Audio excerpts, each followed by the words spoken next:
Wikang Filipino.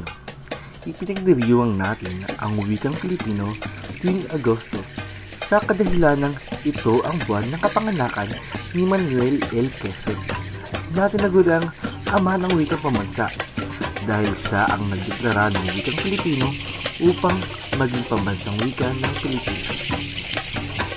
Buwan ng wika ang isa sa mga pagkakataon natin upang ipagbunyi at ipagmalaki ang ating wika. Kaya naman hindi mawawala sa bawat paaralan ang iba't ibang pakulo upang maipakita ang kahalagahan ng wikang Pilipino. Pagkakataon din ito upang iparating sa ating mga kababayan na ang ating pambansang wika ay hindi lamang para sa pakikipagkomunikasyon, ngunit sa ring pundasyon ng ating pagkakakilanlan bilang isang individual at bilang isang bansang malaya. Ang wika ng isang bansa ay masasabing natin hiluluwa na siya nagbibigay buhay dito. Ito ay nagsisilbing tulay na siyang nagdurugtong sa mga komunidad na nanirahan sa isang bansa. Sa pamamagitan nito, ang pagkakaisa at pagkakaunawaan ng bawat tao ay lalong yumayabong. Wikang Filipino. Wika ng katarungan at kapayapaan. Wikang laban sa kasundian. Wika ng mabilisan, positibo at sustinidong kaunlaran. Wika sa pangangalaga sa kaliburan. Wika natin. Wika natin ang daang banyan. Ang ating wika nga ang daang matuwid. Ngunit, paano tayo makakasiguro na hindi tayo maliligaw sa pagtahak natin patungong kaunlaran? Kung tayo mismo ay hindi kabisado at pamali-mali ang paggamit natin sa ating sariling wika na siya nagdudulot ng hindi pagkakaunawaan. Ilan sa mga halimbawa ng salitang mali ang ating paggamit ay ang salitang may at mayroon. Ang salitang may at mayroon ay halos magkasintulad ang kahulugan. Ang pagkakaiba lamang ay ang paggamit nito ng wasto sa pangungusap. Ginagamit ang salitang may kung ang sumusunod na salita ay pangalan.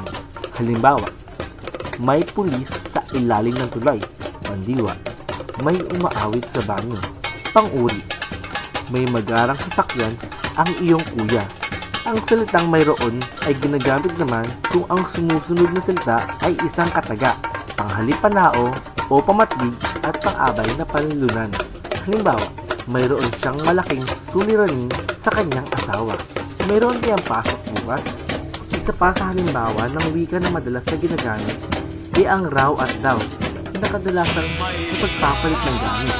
Ginagamit ang salitang raw kung ang sinusundang salita ay nagtatapos sa patinig o malapatinig. Ang daw ay ginagamit naman kung ang sinusundang salita ay nagtatapos sa katinig. Nang at nang. Nang at nang ang bangungot ng lahat. Madaling sabihin, pero hirap na paggagamitin na ito sa formal na kusina.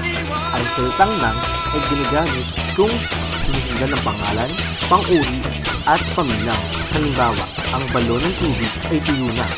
Kumuha siya ng malamig na tubig. Sumakatawid, ang salitang nang ay isang pang-ukol.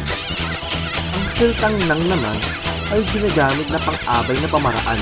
Halimbawa, lumakad siya ng dahan-dahan. Ginagamit din ang salitang nang kung pinagsama ang nang at ang, na at nang, at na at na. Isa sa mga nakikitang dahilan kung bakit nalilito tayo sa ating wika ay sa kadahilan ng mas pinagtutuunan natin ng pansin na linangin ang banyagang wika. Kung ating papansinin, mas maselan nating punahin ang Balarela lalo na kung nakasulat o bigkas ito sa wikang Ingles. Tandaan natin na ang ating wikang pambansa ay tinuturing na batang wika at katulad ng isang bata, kailangan itong linangin upang lumaking matatag.